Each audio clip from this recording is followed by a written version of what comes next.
So, I've been trying to stop or at least significantly pump the brakes on contributing to the avalanche of gear-related content on photography YouTube. Because, for example, with this topic, who needs another random guy on the internet telling them that a standard zoom is a really versatile tool that you need to have in your photography toolkit? Yeah, I'm a few attempts into these anti-gear videos, and I think that I'm getting a little closer to what I want these to look like every time. So today I want to not tell you, not talk at you, but to show you why the Sigma 18-50, by all accounts a very boring, very mundane, standard zoom lens, is still the very first lens that makes it into my bag as a traveling street photographer.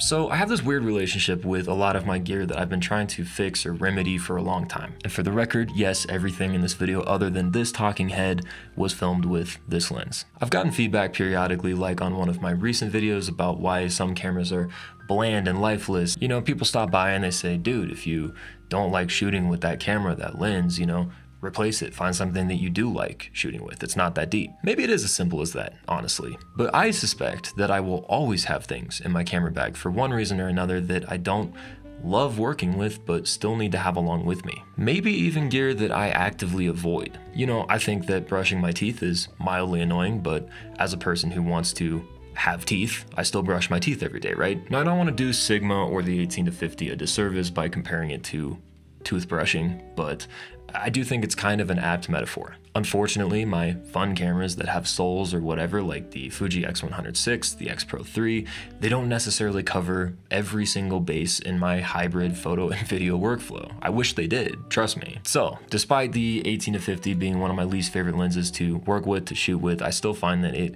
weasels its way into my camera kit when I just need to get things done.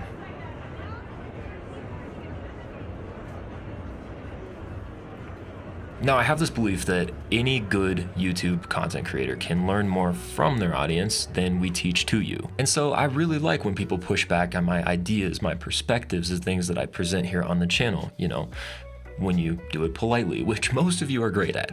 So like I said, I do sometimes wonder if I'm just overcomplicating all of this. What are the actual reasons that I don't get rid of this lens that I allegedly don't love using?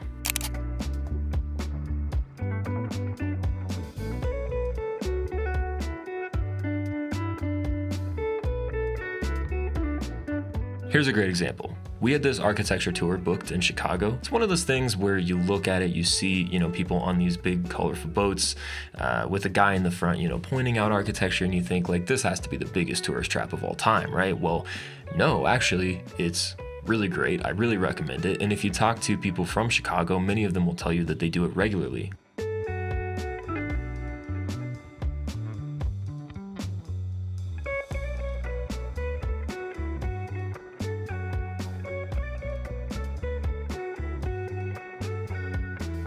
And going into an experience like this, right, I know a couple of things. I know that I want great photos and videos. I know that there may not be a lot of room to maneuver. I know that I don't want to switch lenses on a moving boat.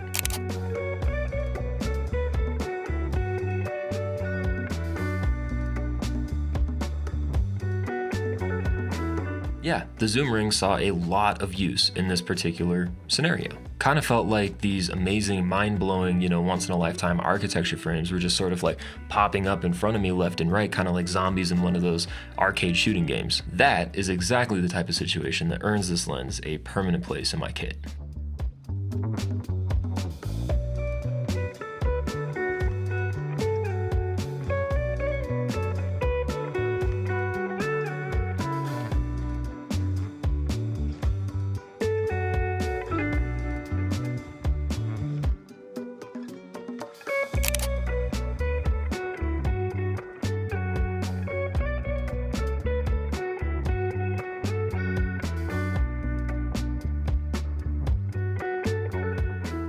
So after the architecture tour, we grabbed some food, we had a couple of drinks, and we hit the town. We got back out there. Now, if you've been around the channel, I probably don't really need to remind you, but primes are my preference. Always. They're always going to be my favorite tools to work with. And especially, honestly, in situations like this, nighttime photography, you know, it's nice having a small, fast lens, unobtrusive, all that.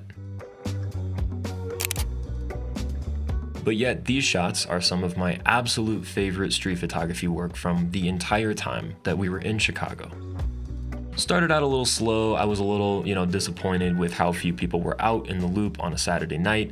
Started considering just going home, and then we hit the theaters. We started seeing people coming out of shows, coming out of concerts, and the fashion, the outfits, the interactions, the, slightly drunken bubbliness of everybody. It just was contagious, and I stayed out for, hours shooting this. But this lens, even being an f2.8 on an APS-C camera at night, has the ability to just do what you needed to do. I felt like nothing was missing, nothing was lacking. There were no real restrictions to what I could and couldn't do with this lens, even in a pretty challenging environment for it.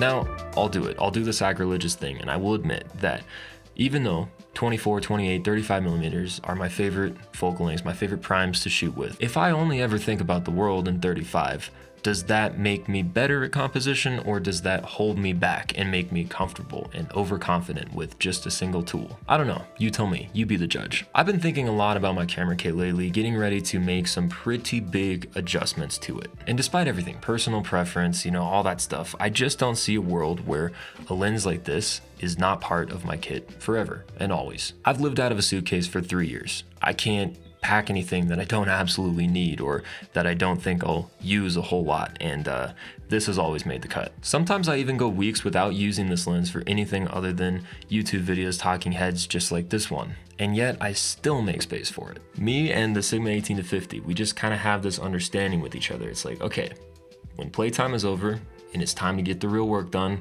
this is what comes out. Primes versus zooms, it's not team sports. You don't have to pick a side.